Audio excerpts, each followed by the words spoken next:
Hey everybody, it's Becca, So Darn Twisted, as usual, with a new episode of What the Heck Is That? Junk journal, jargon, busted, explained, demonstrated, the lot. We're covering a bit of everything here. So one of the ladies in one of my many Facebook groups, I think it was Angie, suggested doing a video on what is a loaded pocket. This is a loaded pocket.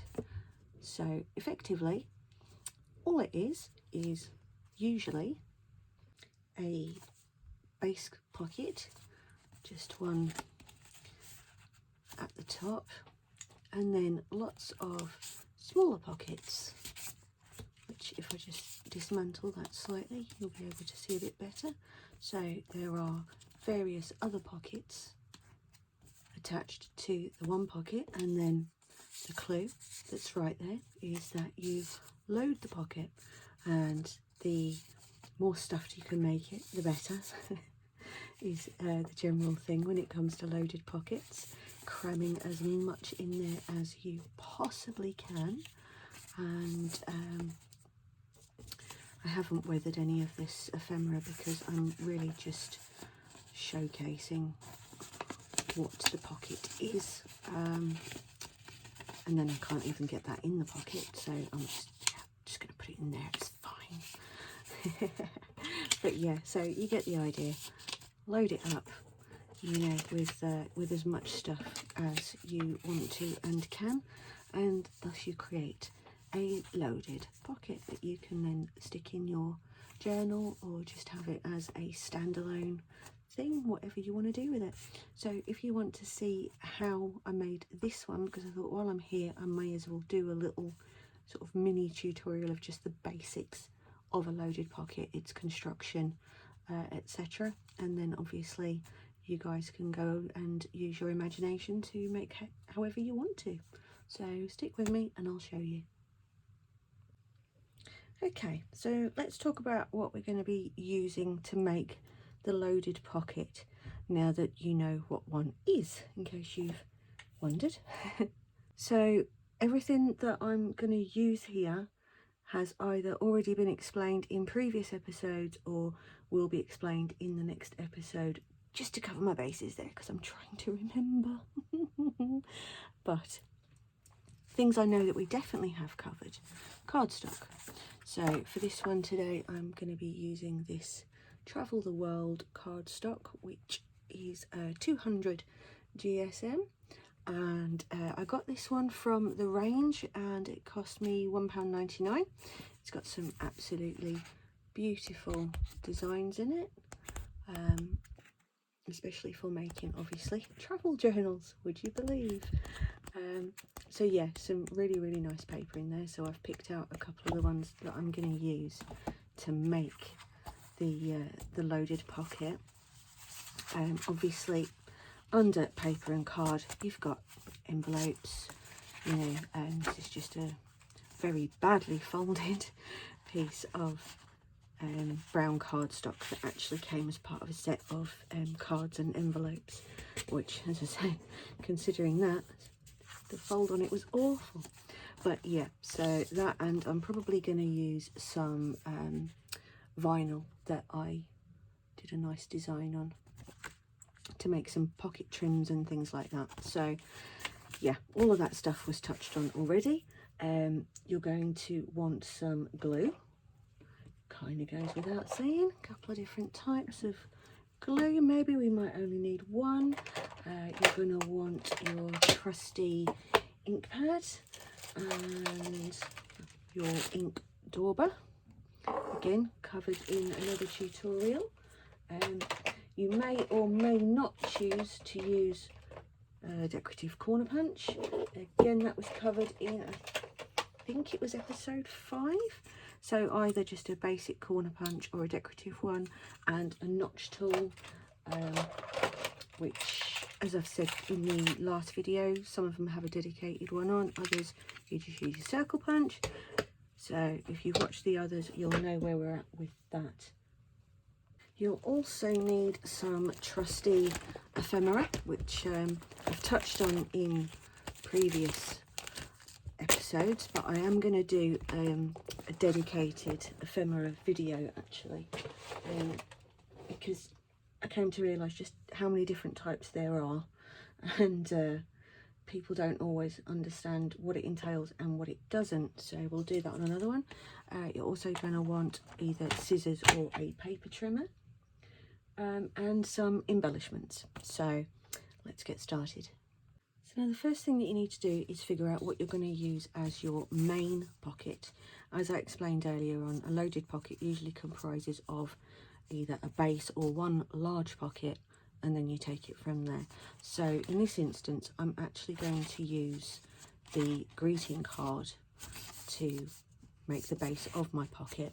I have done some where I've used an envelope, and obviously you can just use any envelope that you want to, and I created more pockets on the front of it and left the back opening as a separate pocket. So as I say, for today we're going to be using this one. So the first thing that I want to do here is knock out a pocket notch for the opener, so that it makes it obvious that it's a pocket, even though more often than not it's actually going to end up hidden. So because of the nature of loaded.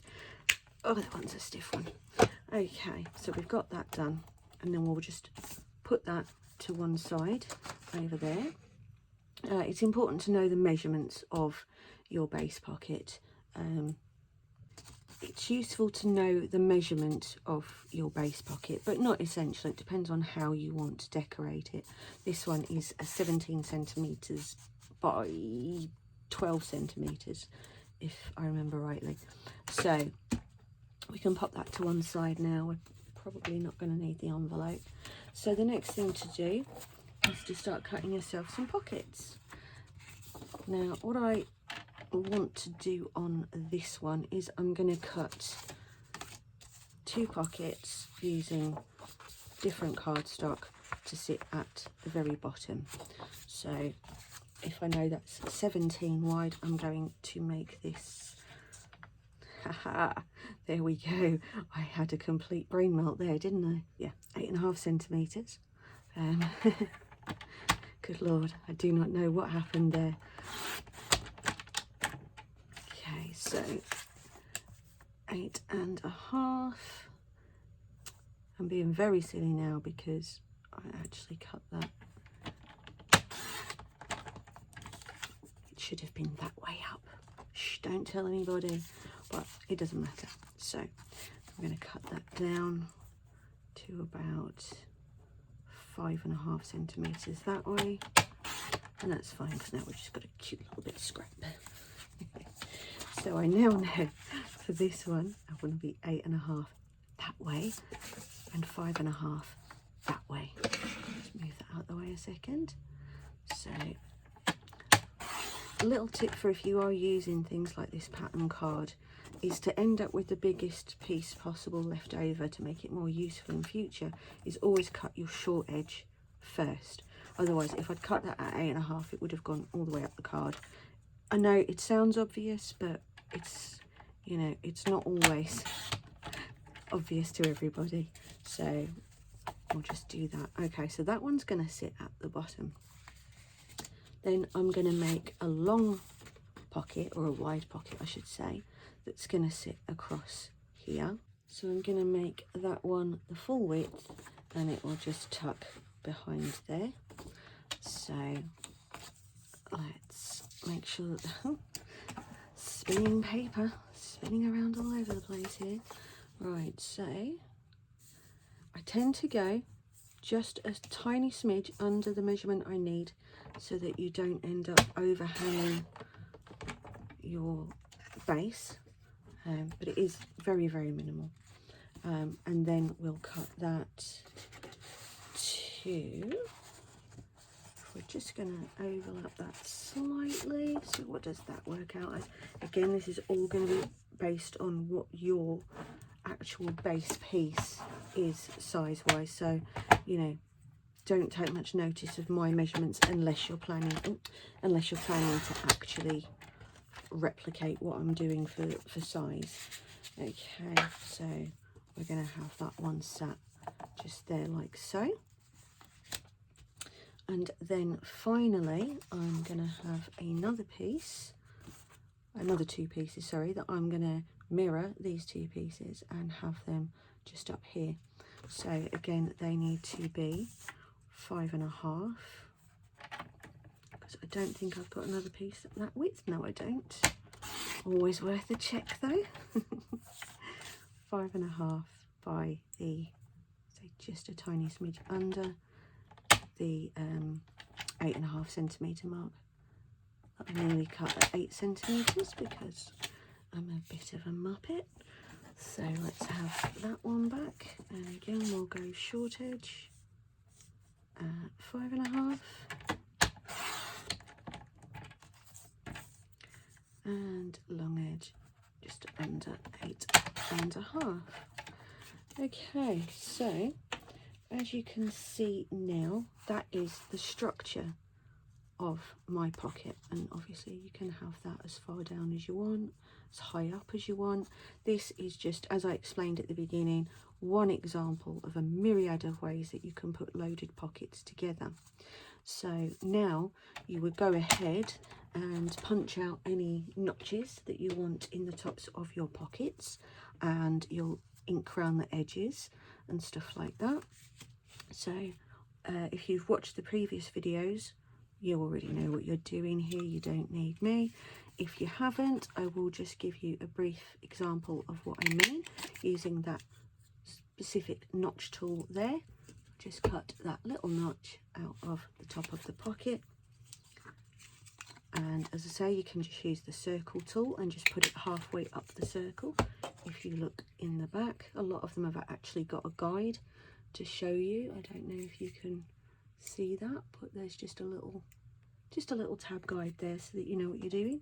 So that's gonna be the punching out of the notches.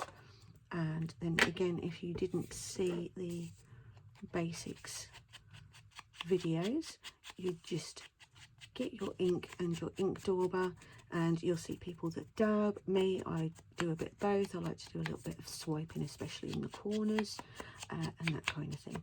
So, but obviously you will also at this point decide whether or not you want rounded corners or shaped corners, you know, or whatever, and then you'd ink them. But that's just an explanation of how that's done in case you missed it, or wondered why people keep high speed dabbing at the edge of things, because you can't always see what they're doing. So I will come back when that's all finished. As a very quick aside, if you struggle to eyeball the middle of pieces of card, what you can do is just very gently, try not to make a big crease, but very gently just find your corner point there, and then just give that the tiniest little pinch. So it's just that, see, it hasn't bent your card at all, but you've just got a little notch just to help you go, okay, that's central. Okay, so now you should be left with this, or the configuration that you've created with your notches punched out if you're using them and your edges aged nicely. So now it comes to gluing down. Now when you're doing a loaded pocket, I find, don't know why I moved those two, I find the best way to do it is to put your, if you're overlapping pockets, put your top ones on first. So let's find the trusty glue. Now, if like me, you're using a card or anything that's open at the sides, go ahead and glue them together. You can also, if you wanted to, even just put, you know, using a card, you can always glue up the long edges and just leave one of the top or bottom open. You can still have it sitting this way, but you can have it so it stuffs at the side. You don't have to stuff it from the top. There are no rules. That's the beauty of this. Okay, so then let's get these in place. So we're just going to pop a bit of glue. If you've seen previous episodes in the series, you'll know that I favour Yoo-Hoo glue for all things like this, because it's fabulous. It sticks very well, it sticks very quickly, and it sticks more things than any other glue I have personally come across. So, but there are times when it's not suitable, so do have a little look at the video and that will give you a better idea. Okay, so that's your top pockets in place. Just make sure, as I just knocked that completely before it had actually had a chance to dry. And then we'll put in the wide pocket next. So same rules apply. Don't be an idiot like I sometimes am, where I end up gluing along the top edge. Honestly, sometimes I wonder how I haven't died of my own stupidity. Okay, so that's your middle pocket in. And then obviously now it's just your two end pockets. So let's get that one on. You do have a limited amount of wiggle room on Yoo-Hoo glue before it has just gone, nope, that's it, I'm staying where I am. So make sure that you get it kind of in the right place before you put it down, because it's not like craft glue, Mod Podge PVA, obviously one and the same kind of thing, where they give you quite a lot of manoeuvring before they completely dry. Okay, so there you go. So that's the base of your pocket done. So all that's left to do then is obviously stuff it with what you're going to stuff it with, but if you finish decorating it however you're going to decorate it, if you're going to decorate it, not everybody does, that's absolutely fine. I quite often do like to just have a little something, maybe a little button down there. What other buttons do I have? That one's kind of nice, so I'll glue a button onto there. As another little tip for you, I apologise for that banging, I'm lethal. What I like to do when I'm using buttons on things like this and on covers, rather than sewing it on, which A, dulls your needles very quickly, and B, is far more time consuming, and depending on what you're sewing through, it can also weaken the integrity of the materials. So what I like to do is literally just put a couple of rounds of thread, this is just basic embroidery floss, and then just poke that in there, pull it round, just do that a couple of times until it just gives the appearance of being sewn on. So a nice little cheat for you there, guys. So once you've got that through, 2-3 times, whatever you want to do, tie off a knot at the back.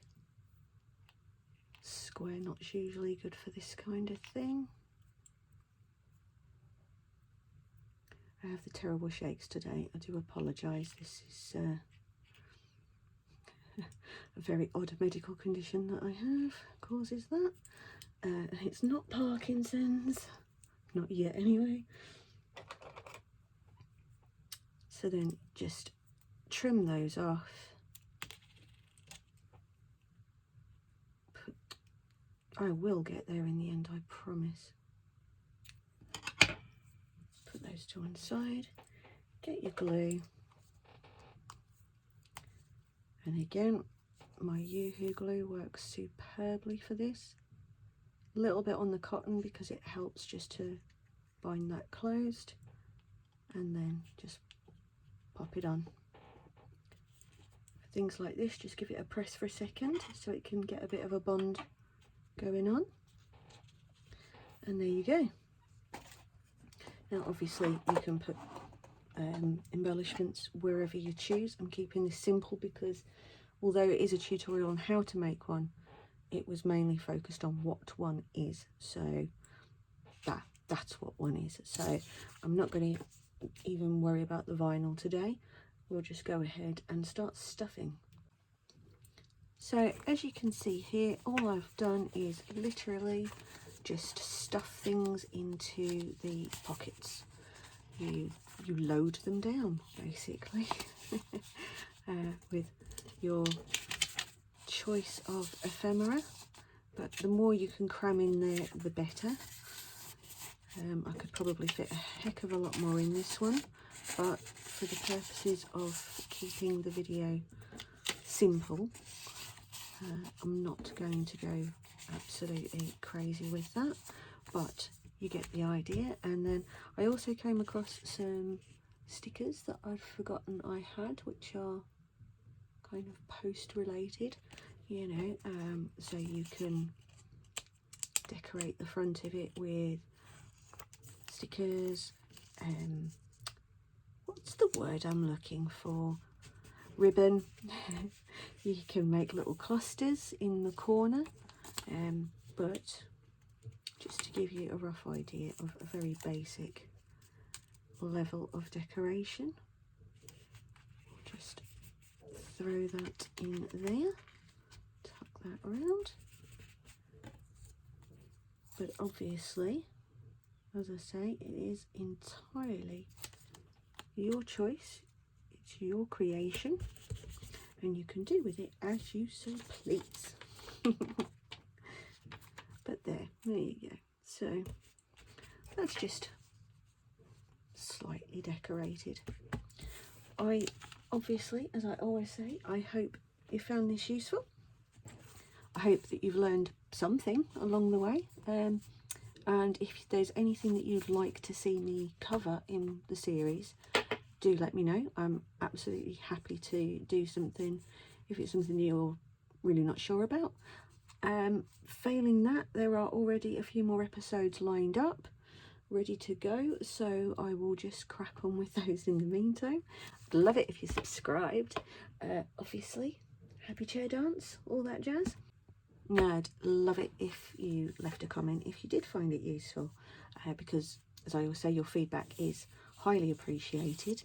It does let me know whether or not these are worth carrying on with or not. So happy days guys, happy crafting.